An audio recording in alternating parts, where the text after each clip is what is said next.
Hello बच्चों, आज हम करेंगे class 8 chapter number 7 comparing quantities. ठीक है। क्वांटिटीज का मतलब क्या है कि जिन चीजों को आप कंपेयर कर रहे हो, जैसे वो क्वांटिटीज आपकी हो सकती है, कार की स्पीड हो सकती है, हाइट हो सकती है, वेट हो सकता है, लेंथ हो सकती है, ब्रेथ हो सकती है, डिस्टेंस हो सकता है, वो आपकी क्या है, क्वांटिटीज। ठीक है।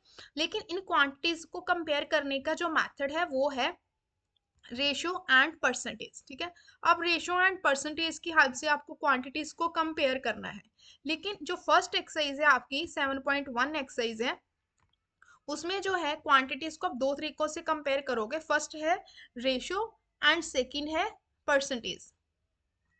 लेकिन अब देखते हैं कि रेशियो और परसेंटेज की हेल्प से हम क्वांटिटीज को कैसे कंपेयर करते हैं। लेकिन उससे पहले हमें देखूंगी कि डिफरेंस मेथड से भी हम क्वांटिटीज को कंपेयर कर सकते हैं। वो क्या मेथड, दो तरीके के मेथड्स होते हैं।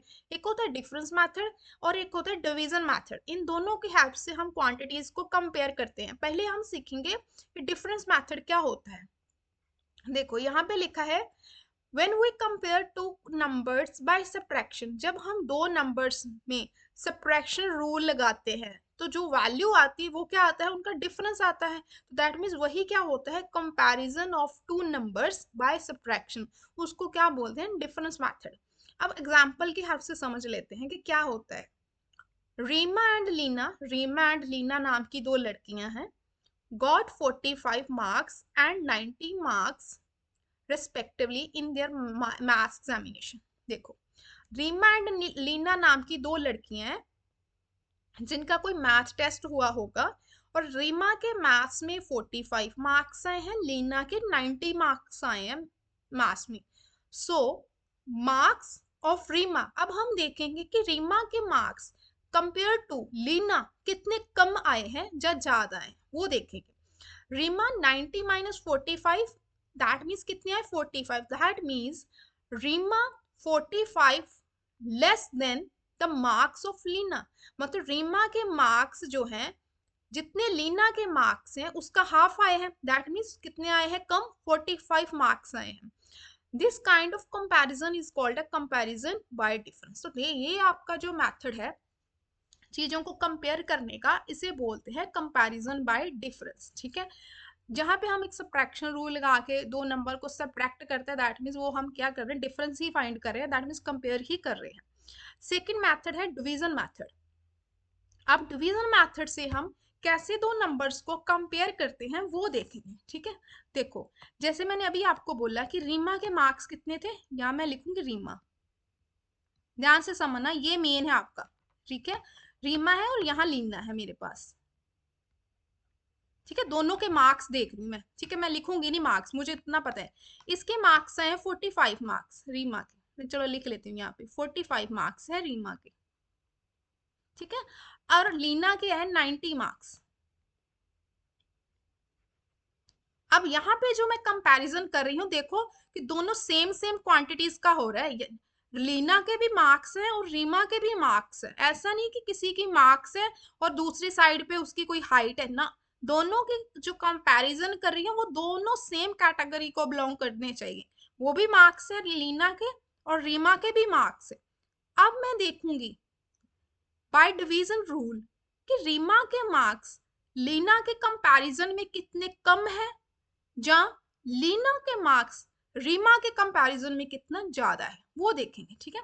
अब मैं देखूंगी कि रीमा के मार्क्स कितने आए हैं लीना के कंपैरिजन में। तो जिसके मार्क्स निकालने उसे पहले ऊपर रखना है, रीमा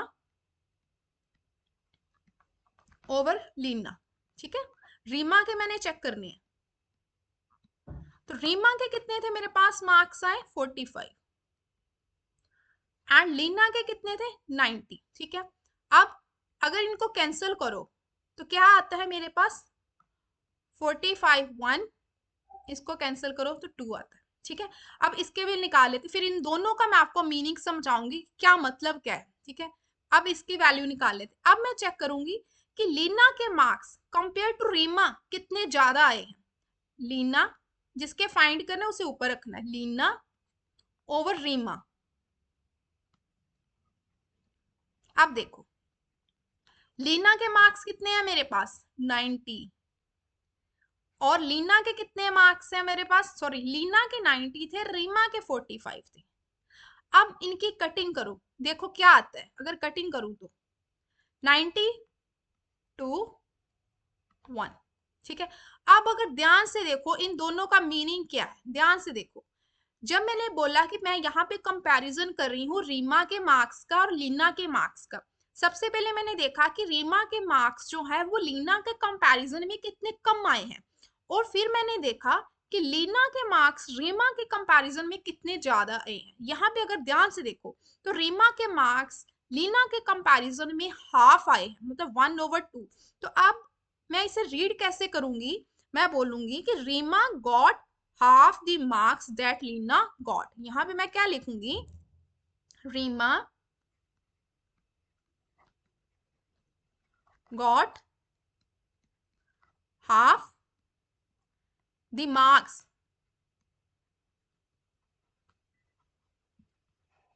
that लीना got, जितने लीना के आए।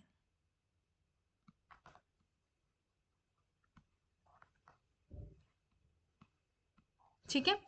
अब उसके बाद यहाँ पे मेरे आंसर आया है कि लीना के मार्क्स जो है वो कंपेयर टू रीमा कितने हैं, तो लीना के मार्क्स यहाँ पे रीमा के कंपेयर में कितने हैं, ट्वाइस। मतलब अगर मैं रीमा का ट्वाइस करूंगी तो मुझे लीना मिलेगा। दैट मीन्स यहाँ पे मैं लिखूंगी Leena got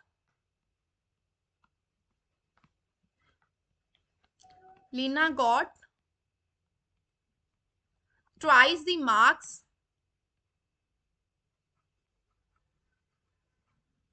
that Reema got, जितने रीमा के आए थे उसका डबल मार्क्स दैट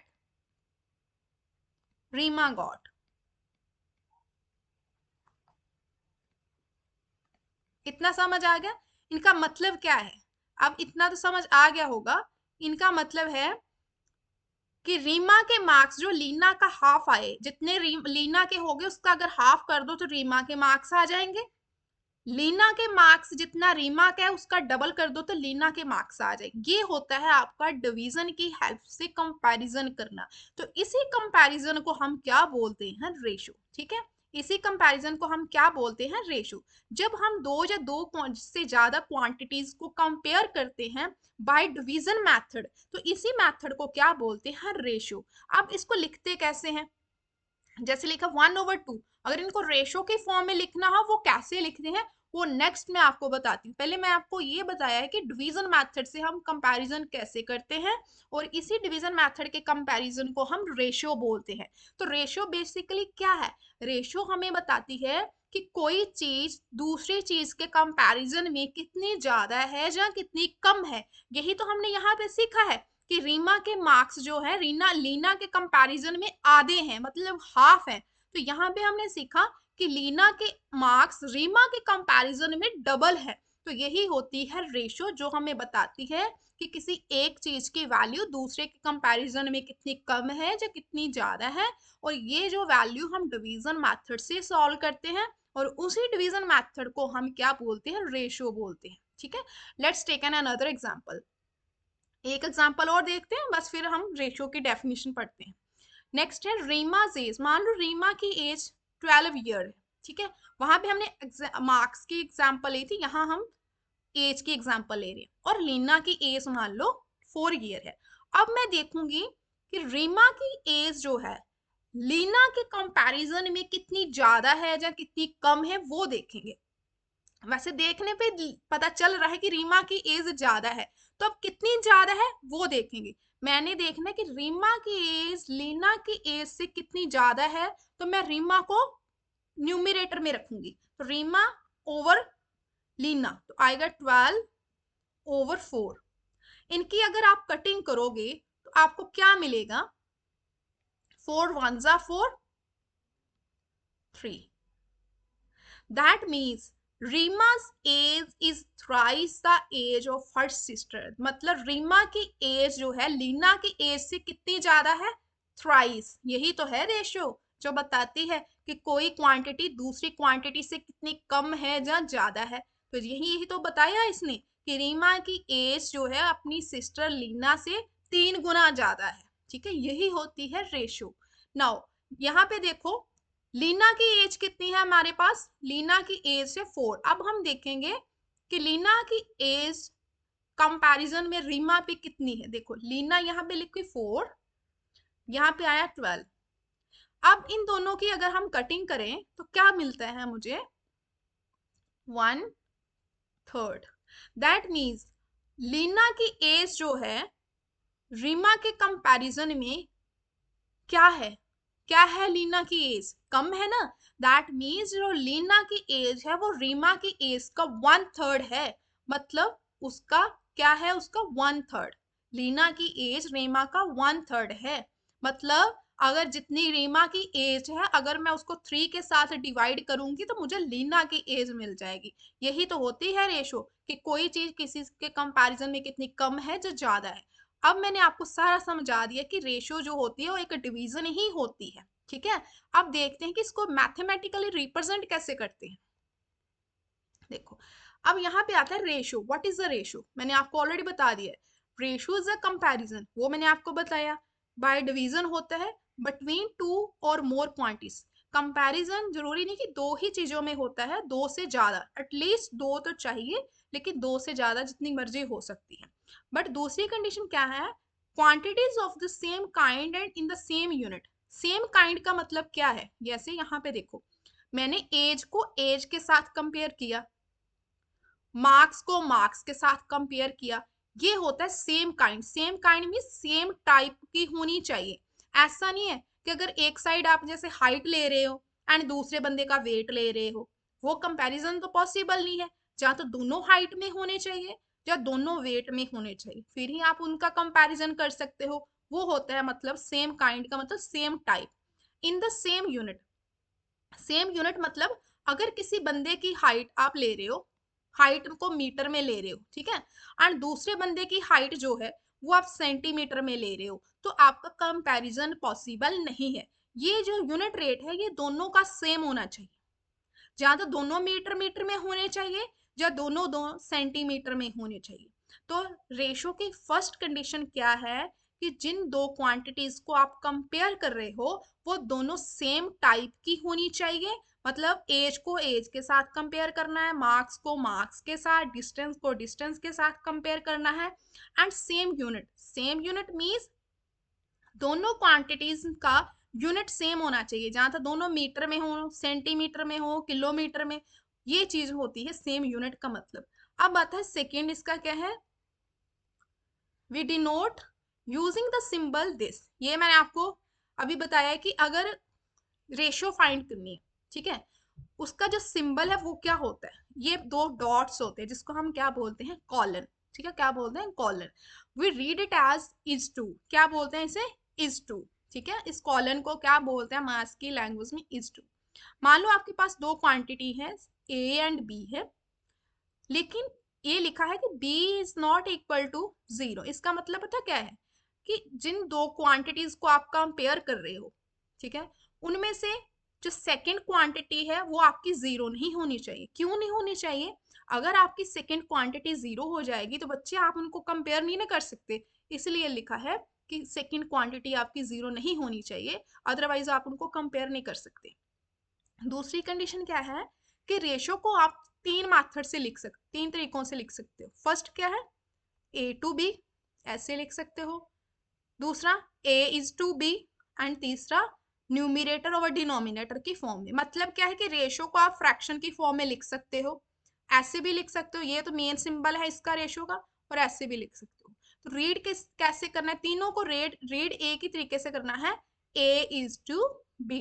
ठीक है, समझ आ गया। जैसे मान लो मेरे पास यहाँ पे कोई नंबर है, मैंने लिखा a इज टू b, तो a मेरा यहाँ 3 है, इज टू मेरा यहाँ पे b 4 है। और आप इसको ऐसे भी लिख सकते हो, a ओवर b, ये मतलब होता है।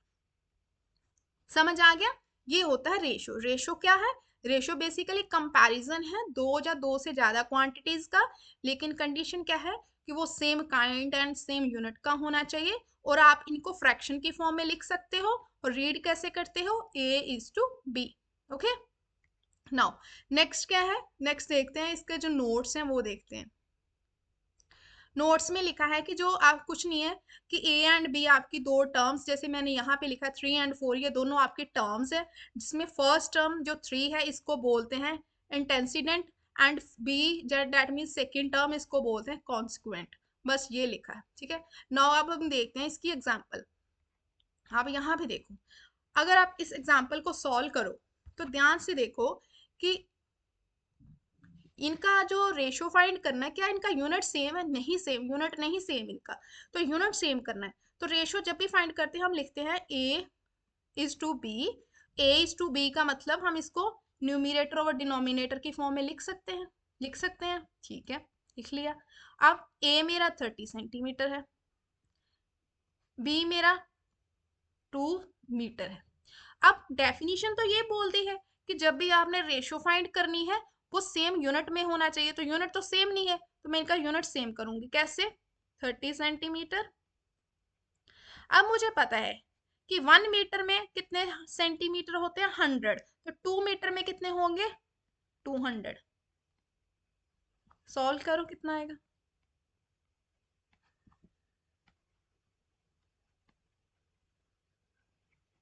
सेंटीमीटर के साथ सेंटीमीटर कैंसिल, एक जीरो के साथ एक जीरो कैंसिल, तो लोएस्ट फॉर्म क्या आ गई मेरी? 320। तो अब रेशियो में आंसर लिखना है A is to B. Is to का मतलब ये कॉलन, ये आपका आंसर है। इसीलिए बोला था कि सेम काइंड और सेम यूनिट का होना चाहिए, ठीक है, ये आपका आ गया, ठीक है। अब हम देखते हैं, मान लो एक एग्जांपल मैं और लेके बताती हूँ। जैसे मान लो मैंने लिखा कि मेरे पास 3 रेड एप्पल्स है, 2 रेड एप्पल्स है,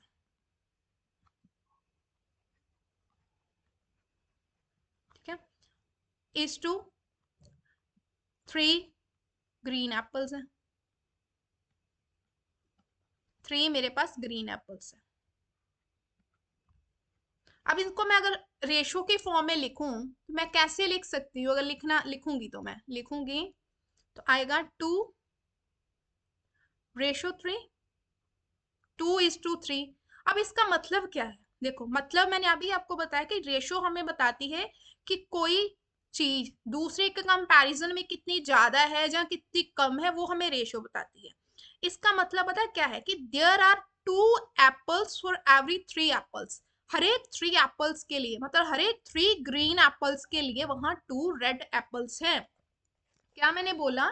कि वहां पे मेरे पास जितने भी मेरे एप्पल्स हैं, ठीक है, मतलब मैं बोल रही हूँ कि मेरे पास अगर 2 रेड एप्पल्स हैं तो वहां पे 3 ग्रीन एप्पल्स हैं। तो इसे रीड कैसे करते हैं?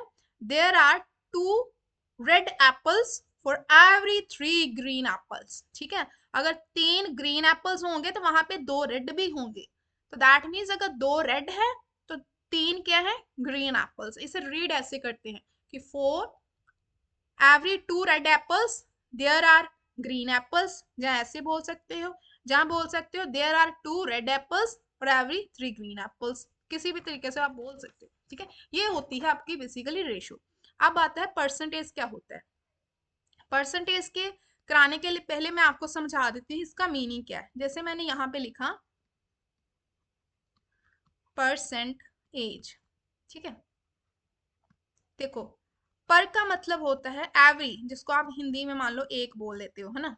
तो सेंट का मतलब होता है 100, ठीक है। सेंट का मतलब क्या है? 100। मतलब जब आप कोई भी वैल्यू 100 में से देखते हो तो दैट मीन्स आप क्या फाइंड कर रहे हो? परसेंटेज फाइंड कर रहे हो। क्या फाइंड कर रहे हो? परसेंटेज फाइंड कर रहे हो। मतलब percentage means out of 100, out of 100।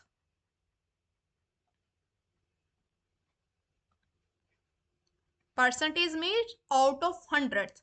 जैसे यहाँ पे क्या लिखा है? The percentage is a fraction or ratio in which the value of the whole denominator is all 100। मतलब परसेंटेज बेसिकली क्या है? आपकी एक फ्रैक्शन है और एक रेशो है। इसीलिए परसेंटेज के पहले आपको फ्रैक्शन और रेशो पता होना बहुत जरूरी है, क्योंकि फिर परसेंटेज आपको अच्छे से समझ आ जाएगी। परसेंटेज इज अ फ्रैक्शन और a ratio in which the value of the whole denominator is 100। कि परसेंटेज आपकी ऐसी वैल्यू है जिसका डिनोमिनेटर जो है वो हमेशा क्या होता है 100। जहां आप बोलो कि ऐसी फ्रैक्शन या ऐसी रेशो जिसका डिनोमिनेटर अगर 100 है तो दैट मीन्स वो क्या है, आपकी परसेंटेज है। ठीक है, अब आता है कि परसेंटेज को डिनोट कैसे करते हैं। परसेंटेज को इस सिंबल से डिनोट करते हैं। दूसरी बात, परसेंटेज हैज नो यूनिट, मतलब यूनिट नहीं आता। ठीक है, ऐसे रेशो में भी कोई यूनिट नहीं आता, क्योंकि यूनिट रेशो में कैंसिल हो जाते हैं। जैसे मैंने यहाँ पे एक यूनिट अभी सॉल्व किया, देखो यहाँ पे रेशो में भी यूनिट नहीं आता क्योंकि वो कैंसिल आउट हो जाते हैं। तो सेम एज हियर कि परसेंटेज में भी यूनिट नहीं आता। अब यहाँ पे क्या लिखा है, percentage value is the numerator, ध्यान से देखना, percentage value is the numerator value of a fraction when the denominator is 100। देखो एग्जांपल लेके बताती हूँ। यहाँ पे जैसे मैंने एक एग्जांपल लिया, मैंने यहाँ पे लिखा 5%, मैंने लिखा 5%, ये 5 है, ये परसेंटेज का साइन है। ठीक है, परसेंटेज का मतलब क्या है, इसका मतलब अगर आप ऐसे लिखते हो, दोनों का मतलब सेम है, इक्वल है। परसेंटेज चाहे ऐसे लिखो चाहे ऐसे लिखो, मतलब हम 100 के साथ कंपेयर कर रहे हैं किसी क्वांटिटी को, मतलब जिस क्वांटिटी को हम कंपेयर कर रहे हैं वो किसके साथ कर रहे हैं, 100 के साथ कर रहे हैं। इसका मतलब ये है, परसेंटेज भी एक कंपैरिजन है जैसे रेशियो है। ठीक है, लेकिन ये थोड़ा इजी मतलब कंपैरिजन करने का तरीका है, इसलिए परसेंटेज थोड़ा इजी है रेशियो से। तो जब भी हम परसेंटेज लिखते हैं, हम लिखते हैं आउट ऑफ 100, तो आउट ऑफ हमेशा नीचे ही आता है डिनोमिनेटर में। तो चाहे आप ऐसे लिख लो चाहे ऐसे लिख लो, मतलब सेम है। अगर मैंने ऐसे लिखा, यहाँ पे मैंने लिखा 5%, इसका मतलब पता क्या है, मीन्स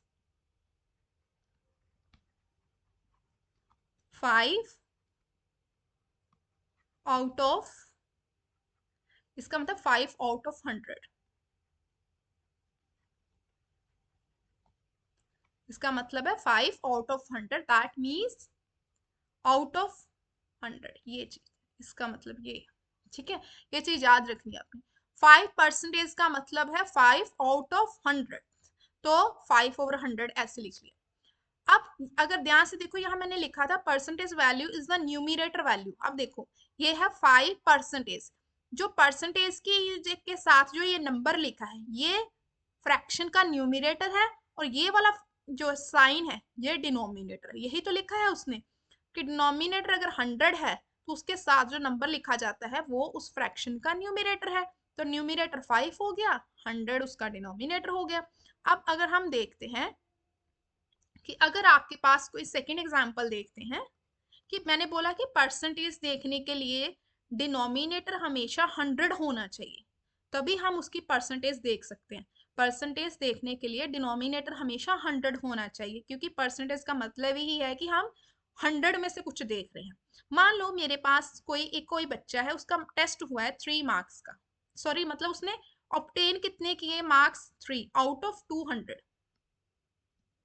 ठीक है, अब यहाँ पे तो डिनोमिनेटर मेरा 100 नहीं है। मैंने यही बोला कि जब भी आपने परसेंटेज निकालनी है तो डिनोमिनेटर शुड बी 100। ठीक है, परसेंटेज का मतलब होता है 100, तो हम आउट ऑफ 100 से कुछ देखते हैं, लेकिन यहाँ तो मेरा जो डिनोमिनेटर है वो 100 नहीं है, वो 200 है। तो क्या करूंगी मैं, यहाँ पे परसेंटेज निकालनी है तो क्या करूंगी मैं, सिंपल उस नंबर को जिसकी परसेंटेज निकालनी है उसको आप मल्टीप्लाई कर दो 100 के साथ। ठीक है, क्या कर दोगे, उस नंबर को मल्टीप्लाई 100 के साथ, अब कैंसिल आउट कर दो, ये 2 जीरोस इसके साथ कैंसिल हो गई। ठीक है, अब यहाँ पे आप 30 लिखो, थोड़ा इजी कैलकुलेशन हो जाएगी। 30 लिख लो, 30 लिख लो, 3 नहीं 30 लिखो। ठीक है, अब इसके कैंसिल करो, कैंसिल करो 2 के टेबल पे, कितना आया 15। दैट मीन्स जो मेरा मार्क्स आए वो कितने आए, 15%। तो कभी भी आपने अगर परसेंटेज निकालनी है, तो अगर आपका डिनोमिनेटर 100 नहीं है तो आपने परसेंटेज निकालनी है, तो आप सीधा उसको 100 के साथ मल्टीप्लाई कर दोगे तो परसेंटेज निकल जाएगा। लेकिन अगर आपका ऑलरेडी डिनोमिनेटर 100 है तो दैट मीन्स वो आपकी परसेंटेज ही दी गई है। तो अगर डिनोमिनेटर 100 नहीं है, मल्टीप्लाई 100 करो तो परसेंटेज आ जाएगी।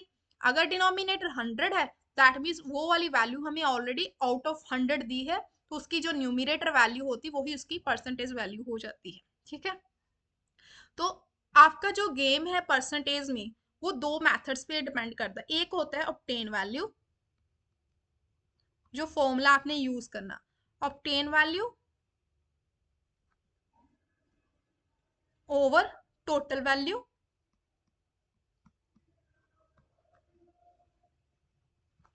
Multiply 100 equal to percentage.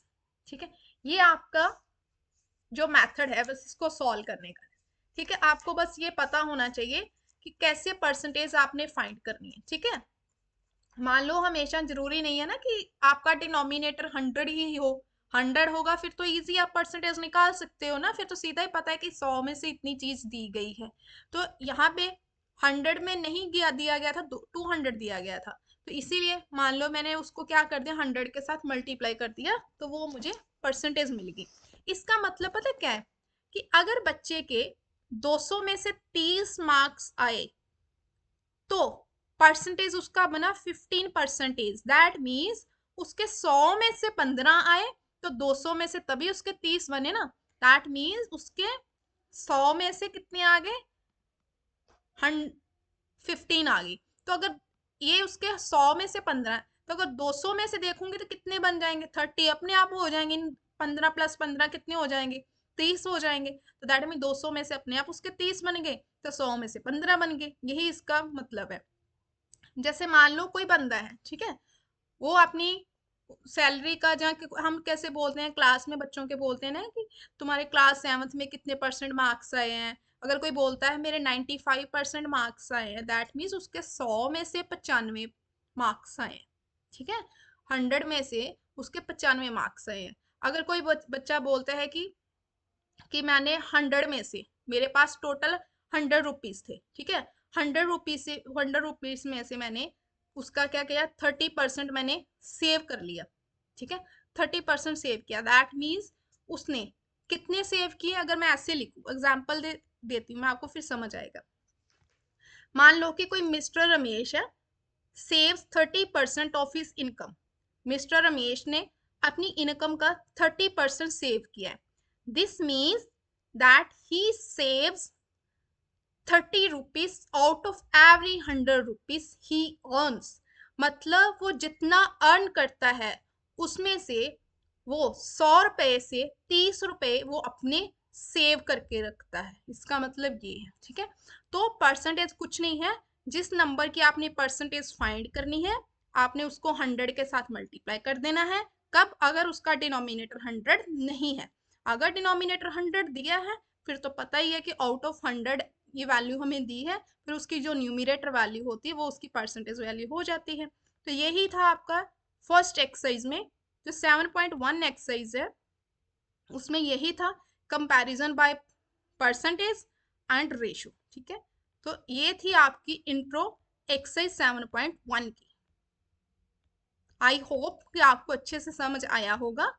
अब मिलते हैं नेक्स्ट वीडियो में इसकी फर्स्ट एक्सरसाइज के साथ। तब तक के लिए टेक केयर।